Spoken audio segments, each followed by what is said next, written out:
Gandang araw mga ka-garden. Kanina lang nag-harvest na tayo ng mga wombok na ating itinanim. Dapat itong wombok na ito dapat na-harvest pa ito nung February. Ngayon mga ka-garden, sasabihin ko sa inyo kung bakit ito hinarvest ko after 3 months, 90 days.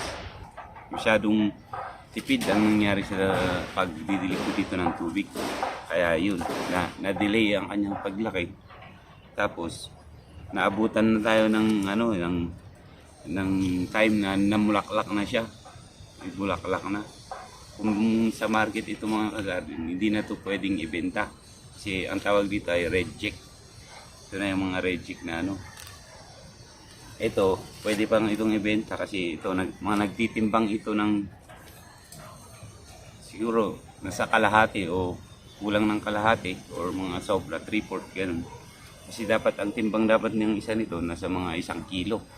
Ang timbang dapat ng isa lang para suitable siya or the best siya sa palengke na pwedeng ibenta.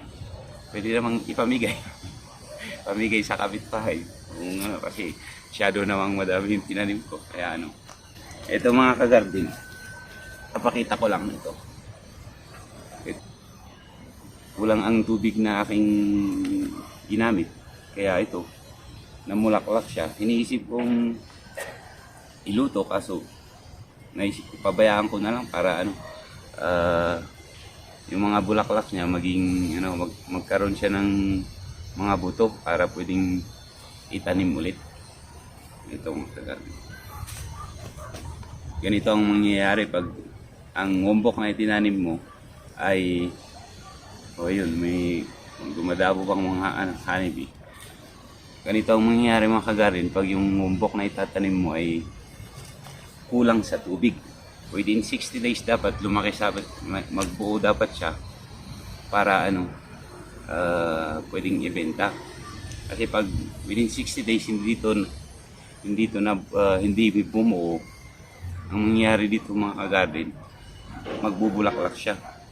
Tapos, ang isa pang pagkakamali ko dito mga ka-garden, nasobrahan ko yata yung abono nung mga maliliit pa lang sila.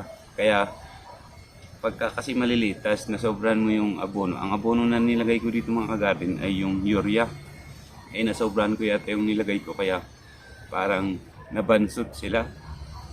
Medyo nasunog kasi yung mga yung mga balat-balat yung mga dahon nung dahil malalaman mo kung sobra yung abono nilagay mo kasi parang madedry siya dito sa may mga gilid-gilid. Kaya nung mga maliliit pa to, yung iba nagganon na sinunog ng abono.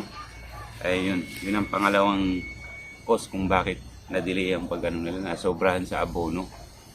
Tapos ang pangatlo, yung pinagtaniman ko nito, may mga kasi may mga sunflower na namumulaklak. Pag mahangin yung bulaklak ng sunflower nililipad, tapos nahuhulog dito sa mga na yung lumalaking nahuhulog dyan. Pag nahulog dyan, tapos pag madami kaya hindi mo natanggal yun, mabubulok siya. Pag nabulok yung sunflower na yun, pati rin yung mga ganito ng mga wombok mabubulok din. Kaya yun ang isa pang dahilan kung bakit madidelay ang paglaki ng ating wombok. Kaya advisable na dapat ang wombok ay tinatanim dun sa mga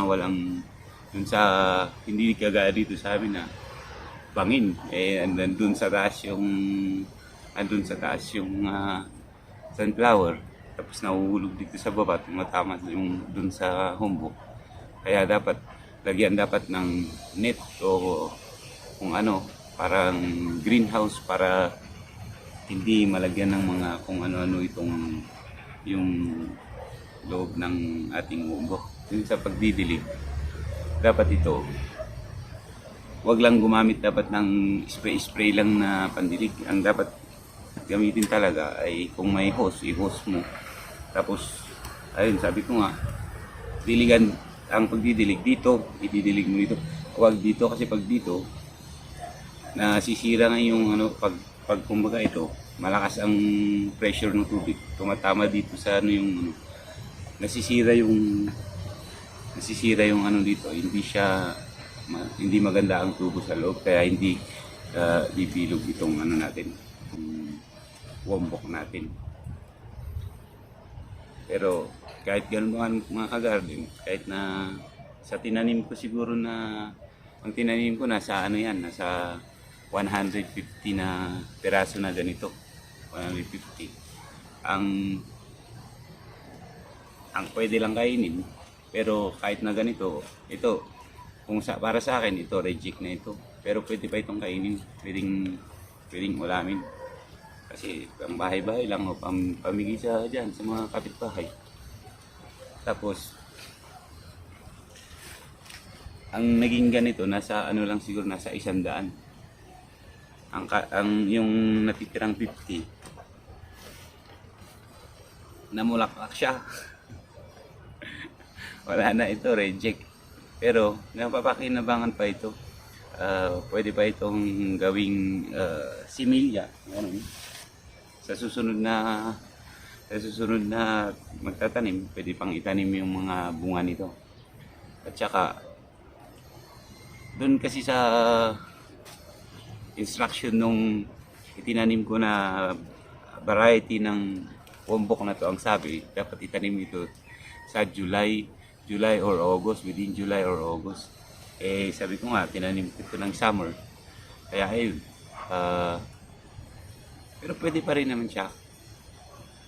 Kaya sa darating na July or August, susubukan ko ulit na itanim yung mga bunga nito kung magiging maganda na ang labas. Kasi yung sa July at saka August dito, tag-ulan dito sa amin, kaya tsak, hindi na ako problema sa pagdidilig. Kaya malamang may successful ng ating pag-garden. Although successful pa rin naman tayo ngayon kasi may nakuha pa rin tayo, pero hindi siya 100% na na-harvest natin lahat na maganda yung umbok. Na-harvest natin yung iba, namulaklak, anong sabi ko nga. Tsaka ito, maliliit maliit. Kung titimbangin mo ito, nasa ano lang, 1/4 lang. Tapos ito, nasa 1/2 kilo. Dapat ang timbang nito dapat sobra sa 1 kilo, dapat yung isang ganito. Para kung ibebenta kang sakali, may laban tayo pag ibebenta natin. Kasi ang labanan naman din sa pagbebenta ng mga ganito nasa timbang.